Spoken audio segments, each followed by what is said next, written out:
Prime Field. What if I told you UConn's scariest weapon right now is in the starters? Not Azzi Fudd Sr.'s swan song, not Sarah Strong living in the paint. It's what happens the moment the bench door swings open. Because lately, UConn doesn't survive the non-starter minutes. They detonate them. And it has a name. The Blanca Blitz. Freshman forward Blanca Quiñonez checks in, and the entire game turns into a track meet you didn't sign up for. Opponents don't get to breathe. They don't even get to cross half court comfortably. March 1st, Madison Square Garden, regular season finale. And St. John's is about to find out that UConn's energy doesn't drop when the starters sit, it goes up. Alright, set the scene. March 1st, 2026, Madison Square Garden. UConn, number 1 in the country, rolling into the Big East finale against St. John. And everybody outside this fan base is going to talk about the obvious stuff. But if you're watching like we do on Prime Field, you're looking for the lever that snaps the game open. Here it is. UConn has found a second defensive gear. A gear that doesn't exist for most teams because most benches are built to hold the line. UConn's bench is built to start a fire. Blanca Quiñonez is the match. She's 6'2" at the length of a forward and the lateral recovery speed of a perimeter stopper. That combo turns regular pressure into what I'm calling jumbo pressure. And when she checks in, UConn's identity flips. They go from half-court shells to predator mode. Let's talk about the clearest evidence we have.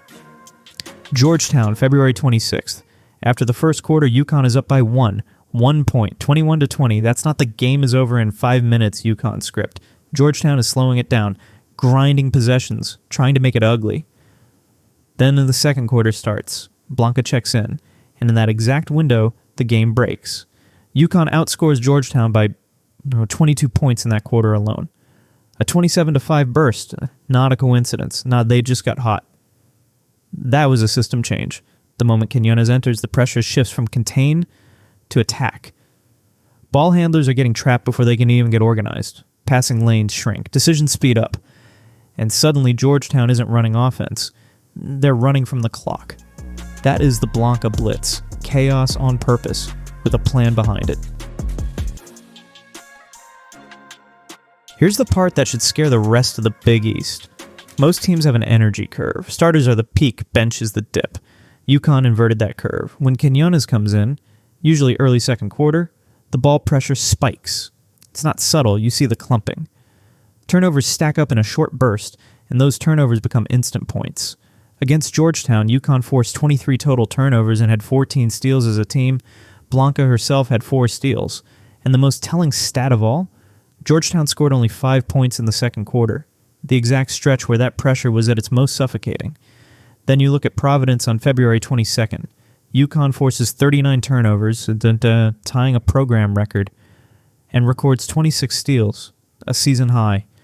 That is not normal, and that's not solid defense. That is a pressurized environment that melts structure, and Blanca is the tip of the spear. So what is she doing that is different? It's geometry.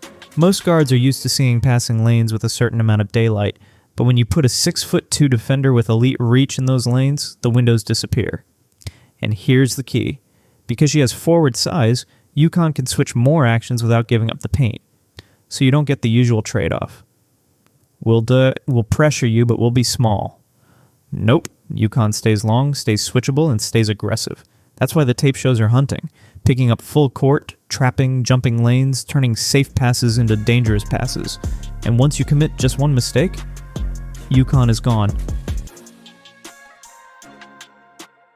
Now, if you're thinking, okay, pressure is great, but won't the freshmen get wild in transition? That used to be the concern. But this is where Quiñonez's growth has quietly turned into UConn's secret weapon. She's playing fast and smart. In the Georgetown game, UConn had only 10 turnovers as a team. Blanca had just 1 turnover in 19 minutes. And you can feel the maturity on film. She gets a steal or a rebound, pushes it end to end.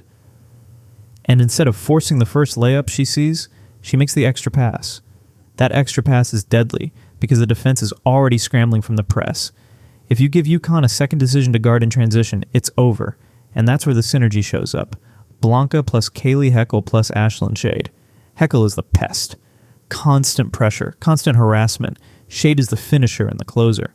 Blanca is the disruption point that starts the whole chain reaction. It's not just pressure, it's pressure that turns into clean offense.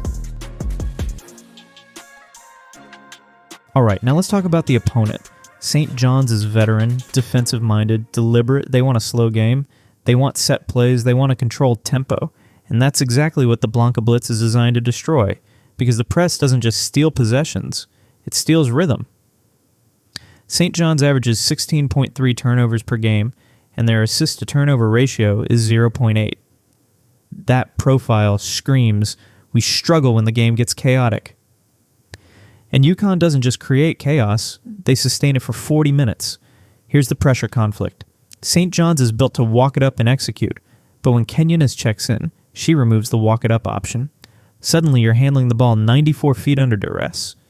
And even if you survive the first trap, the recovery speed behind it closes the door. That's how fatigue becomes mistakes. Not just tired legs, tired decisions. And yes, we have to talk about the stage. Madison Square Garden can make players speed up. It can make young players tense up. But Quiñonez brings something rare for a freshman. Professional poise. She played in Italy's Serie A1 as a teenager against grown professionals. That matters. It's not a guarantee, but it's a real data point for how she handles bright lights. She's already had high-impact games against elite competition this season, including 4 steals against Iowa and 4 steals against USC. So if anyone is going to look comfortable turning the Garden into a pressure cooker, it's the freshmen who have already learned to play in adult basketball environments. Let me give you the quick film room trigger sequence, because this is the exact blueprint for March 1st. First quarter, Georgetown slows it down, UConn up by 1. Second quarter begins. Blanca checks in. Within 2 minutes, she gets an assist to Heckel, then scores in transition, then grabs a backcourt steal. That is the domino. After that, the pressure becomes a swarm. Georgetown can't cross half court cleanly. Possessions end before they start, and UConn's transition engine turns those mistakes into points. That is how you get a 27-5 quarter. That's not momentum. That's mechanism. So here's the punchline. Azzi Fudd may lead the scoring. Sarah Strong may dominate the interior. But the player who decides how close this game can even be? Blanca. Because the Blanca Blitz isn't about points. It's about deleting the opponent's offense before it ever exists. If Blanca gives UConn around 20 minutes of that Georgetown-level defensive chaos, the steals, the deflections, the full-court pressure, the extra pass in transition, St. John's will spend the night playing from behind, playing rushed and playing tired. And that's how UConn turns a veteran backcourt into a team that looks like it's seeing ghosts.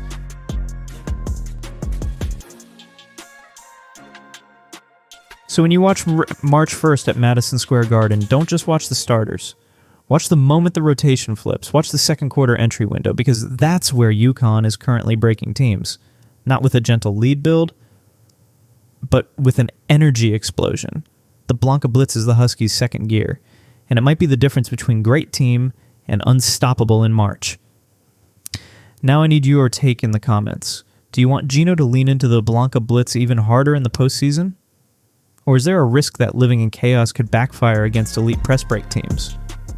Drop your answer, and if you want a follow-up film room episode breaking down the press triggers and the spacing behind it, you already know what to do. This is prime field, and the energy doesn't drop, it multiplies. Prime field!